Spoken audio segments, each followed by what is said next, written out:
What's up, guys? FKA Closer, and in today's video I want to talk to you about the biggest lie that the high ticket sales industry is feeding you right now, and that lie is holding you back from earning as much as you possibly can from your sales journey and your sales career.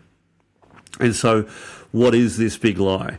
Well, the lie, and I'll get straight to the point, is that you need to learn all of these lines, all of these word tracks, all of these scripts, and you'll close better.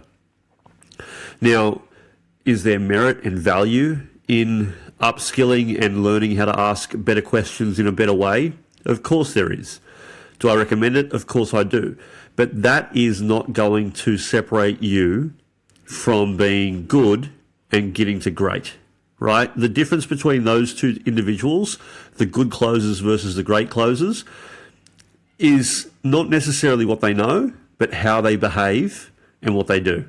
Now, what I mean by that is, in our industry, a lot of people know what to say, right? Like, once you've learned how to overcome a specific objection, maybe you know 3 or 4 different reframes, you're pretty good to go, right? And you're not doing things that differently than people who are really, really good when it comes to what you're actually saying. But the big difference that I see, and again, I've worked with the best in the high ticket closing space, the best, right? Big names that you would know.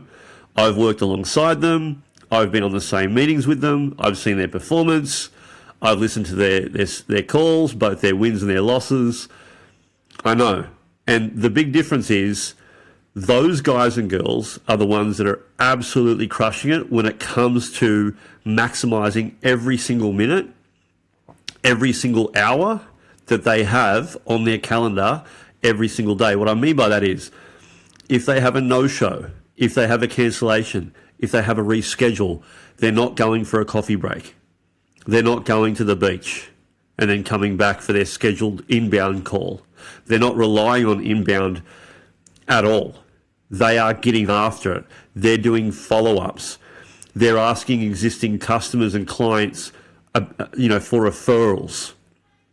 They're doing every single thing that they can do to maximize the opportunity and the amount of presentations that they make, because they know that the amount of offers they make will equate to how much money they earn every single month, quarter, and year, right? And so they go and they do outbound. They build a personal brand. They go into the school communities or the Facebook groups and they start nurturing relationships. They start sending the outbound messages, the cold DMs. They go and they pick up the dialer and they start cold calling old leads. They're not scared. They're not hiding behind just the desk. They're getting out there, right?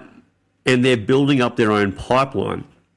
They're not relying on the business owner to feed them all of these pre-vetted, pre-qualified leads, and then they've still got a fucking 20% conversion rate, right? Like, you're not a closer. And so the difference between those that are good versus those that are great, one of the big differences is that they do things differently. They get after it. They do the outbound. They do the things that make a lot of regular subpar closers uncomfortable.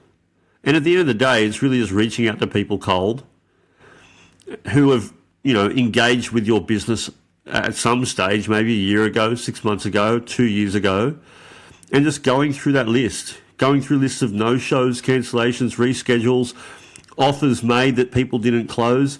So many times I've gone into a new account and I've had a look at the last sort of 30, 60, 90 days as an example of people who have been made offers to, but for one reason or another, they still have not closed yet.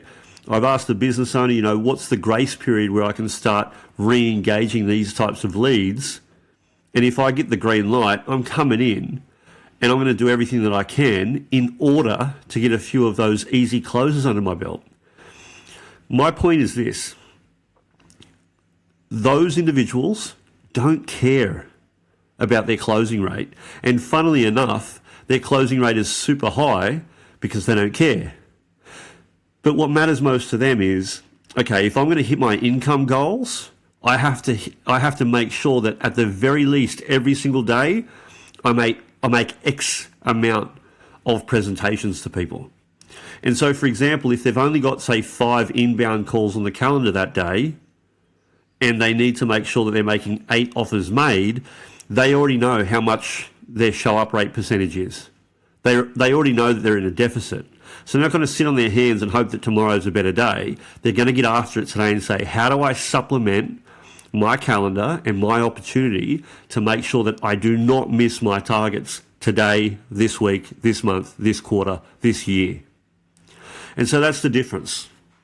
If you want to get really good, talk to more people. Don't rely on the business owner.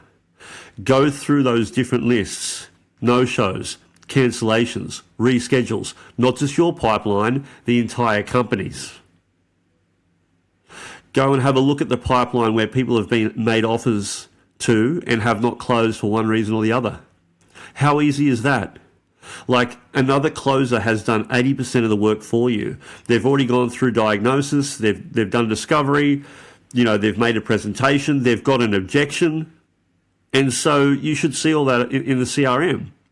Go through that, listen to the old call recording, and then create a list, make a list of those names, and when you have a no-show, start dialing, right? And if you want to know how to do that, let me know in the comments. More than happy to kind of walk you through what that looks like. It's pretty easy.